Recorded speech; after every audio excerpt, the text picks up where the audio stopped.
Bayangkan ini, selama 51 tahun, suara seorang pembunuh berantai terperangkap di balik dinding simbol. Sebuah teka-teki yang bukan cuma menyembunyikan pesan, tapi juga menyembunyikan ego seorang monster. Oke, kita kembali ke November 1969. Di tengah hiruk-pikuk ruang redaksi San Francisco Chronicle, sebuah surat aneh tiba. Di dalamnya bukan kata-kata biasa, tapi sebuah kisi simbol yang kelihatan mengancam. Ini bukan sekedar teka-teki, ini adalah sebuah pernyataan. Sebuah ejekan dari sosok gelap yang menamakan dirinya Zodiac, yang seolah menantang seluruh dunia untuk mendengarkan apa yang ingin ia katakan. Nah, untuk benar-benar mengerti betapa pentingnya pesan ini, kita harus merasakan udara yang sama dengan warga Bay Area waktu itu. Udara yang, terus terang, penuh dengan rasa takut. Kenapa? Karena 5 nyawa sudah direnggut oleh hantu ini. Setiap surat yang ia kirim, itu bukan lagi sekedar berita, tapi sudah jadi babak baru dalam sebuah pertunjukan mengerikan yang ia sutradarai sendiri. Perlu kita ingat, ini bukan pembunuhan biasa.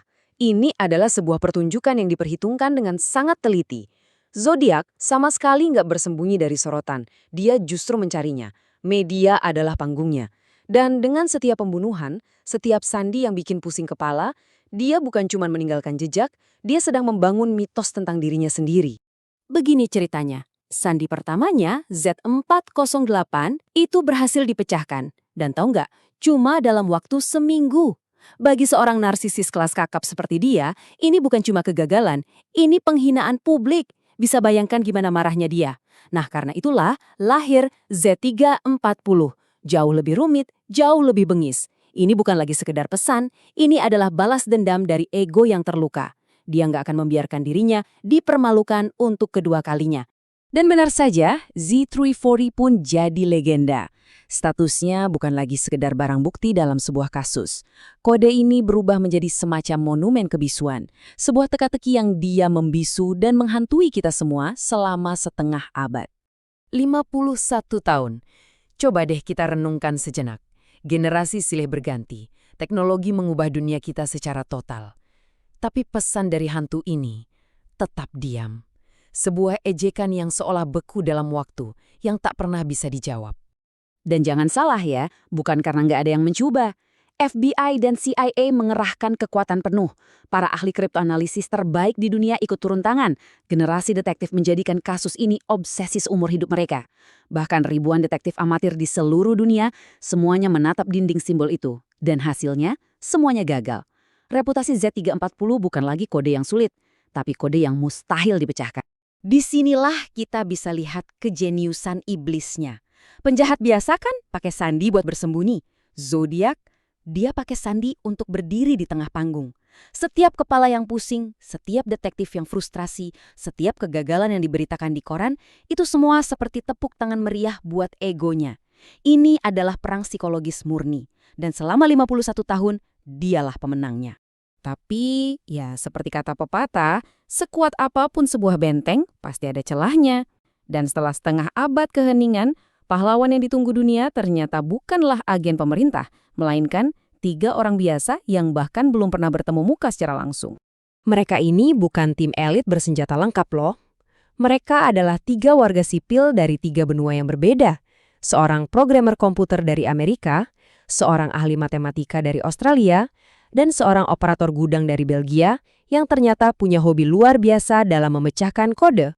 Kisah mereka tuh unik banget, khas zaman sekarang. Awalnya, David Orangecheck ini mengunggah video ceramahnya tentang sandi zodiak ke YouTube. Dari situlah Sam Blake, si ahli matematika, nonton dan menemukan ide-ide baru. Lalu Gerald Van Acker bergabung menyediakan software khusus yang pada akhirnya jadi kunci utama. Benar-benar sebuah kolaborasi global yang lahir dari dunia digital. Jadi, gimana cara mereka melakukannya? Terobosan mereka bukan datang dari satu momen aha yang jenius, tapi dari kekuatan komputasi yang luar biasa. Mereka punya hipotesis yang cukup gila. Gimana kalau zodiak nggak cuma ganti huruf, tapi juga memutar-mutar susunannya dengan pola yang super rumit? Dengan software AZ Decrypt, mereka menguji lebih dari 650.000 kemungkinan variasi. Bayangkan saja, mencoba 650.000 kunci berbeda untuk satu gembok. Mustahil buat manusia, tapi tidak buat mesin yang mereka ciptakan. Dan akhirnya, setelah 51 tahun sunyi dari semua kebisingan simbol-simbol acak itu, sebuah suara akhirnya mulai terdengar. Lalu pada tanggal 3 Desember 2020, di tengah lautan data yang kacau, mesin itu berhenti. Sebuah fragmen muncul, kata-kata yang jelas yang seolah berbisik dari masa lalu, mencoba menangkapku. Setelah 5 dekade kebisuan, ejekan sang pembunuh akhirnya terdengar lagi. Gak lama setelah itu, muncul lagi frasa lain yang bikin lebih merinding. Kamar gas. Sebuah referensi yang jelas ke hukuman mati yang membuat suasana jadi semakin tegang. Kemudian, muncul kepingan terakhirnya, kunci yang membuka segalanya. Itu bukan aku di acara TV. Tiba-tiba, ini bukan lagi sekedar sandi. Ini adalah jembatan waktu yang menghubungkan algoritma tahun 2020 dengan siaran televisi dari tahun 1969. Mereka berhasil. Nah, ini dia bagian yang paling keren. Jadi, beberapa hari sebelum sandi Z340 dikirim, ada seseorang yang menelpon acara TV, ngaku-ngaku sebagai zodiak, dan dengan nada ketakutan bilang kalau dia nggak mau masuk kamar gas. Tapi pesan di sandi yang asli justru bilang sebaliknya dengan sombong, saya tidak takut dengan kamar gas. Setelah 51 tahun, mereka akhirnya bisa membedakan suara sang pembunuh asli dari seorang penipu. Dan inilah teks lengkapnya. Dengan semua kesalahan eja yang arogan dan delusi keagungan yang jujur saja bikin merinding. Dia salah mengeja kata paradise menjadi paradise dan membual tentang mengumpulkan budak untuk kehidupan setelah mati. Ini bukan lagi simbol acak. Ini adalah suara seorang megalomaniak yang akhirnya terdengar dengan sangat jelas. Tapi disinilah letak ironi terbesarnya. Memecahkan teka-teki itu ternyata tidak menyelesaikan kasusnya sama sekali.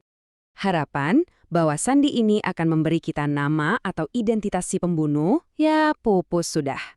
Kemenangan intelektual yang luar biasa ini sayangnya tidak membawa penegak hukum satu langkah pun lebih dekat untuk menangkapnya.